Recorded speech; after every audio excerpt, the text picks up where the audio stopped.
దీక్షితులు గారు కోపడుతున్నారు. మీరు ఏదైనా తప్పు చేశారా? మీరేం బాధపడకండి. మాట్లాడరే. మీరు మాట్లాడకపోతే నాకు అదోలా ఉంటుంది. మాట్లాడండి. పోనీ నా వల్ల ఏదైనా తప్పు జరిగిందా? జరిగితే చెప్పండి, దిద్దుకుంటాను. ఏమిటా కన్నీళ్ళు? నలకపడిందా? అయినా అంతంత పెద్ద కళ్ళుంటే పడదా ఏమిటి?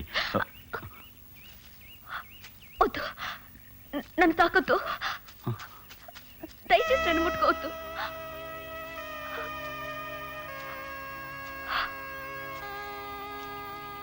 ఊపిరి పీల్చొద్దానండి, కానీ తాకొద్దని మాత్రం అనొద్దు. మీరు సరదాగా అంటున్నారు కదా. కాదు, మీరే నా సర్వస్వం అనుకునే నన్ను అకస్మాత్తుగా తాకటానికి కూడా వీలేదనంటే ఏం చేయను? నీ స్పర్శ నా అణువు కోరిక రేపుతుంది. నీ రూపం అనుక్షణం నన్ను వెంటాడుతుంది. నిన్ను కలవడం ఓ విధంగా వరం, మరో విధంగా శాపం. నువ్వు ఎదురుకుండా లేకపోతే కాళ్ళాడు, ఉంటే ఉంటే ఊపిరి ఆడదు.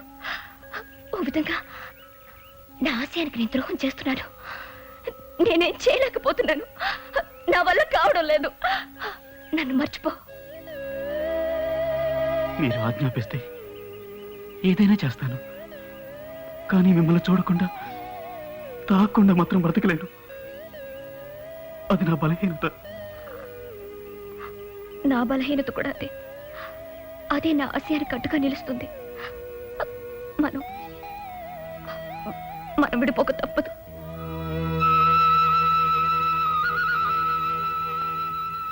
మీ సమక్షంలో జీవితాంతం ఉందాం అనుకున్నాను. సర్లేండి, ఈ కొన్ని క్షణాలని జీవితాంతం గుర్తు చేసుకుంటూ బతికేస్తాను. ఈ అదృష్టం చాలు. ఇక మీ ఆశయానికి నేను అడ్డు రాను. వెళ్ళిపోతున్నావా? లేదండి, నాట్యం మీ జీవితం అయితే మీరు నా జీవితం. మీ నాట్యం కోసం నేను రాత్రి పగలు శ్రమిస్తాను. మీ యజ్ఞంలో నేను ఒక సమితిని అవుతాను. నిన్ను నొప్పించాను కదా.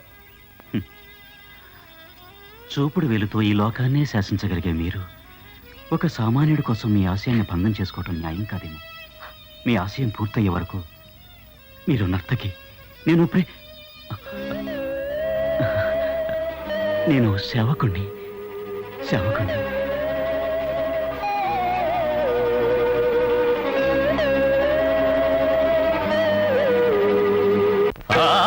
కనులలో కలల నాచెలి ఆలాపనకు ఆది మంత్రమై గొంతులోన గుండె పిలుపులా, సంధ్యలోన అందె మెరుపులా. గొంతులోన గుండె పిలుపులా, సంధ్యలోన అందె మెరుపులా.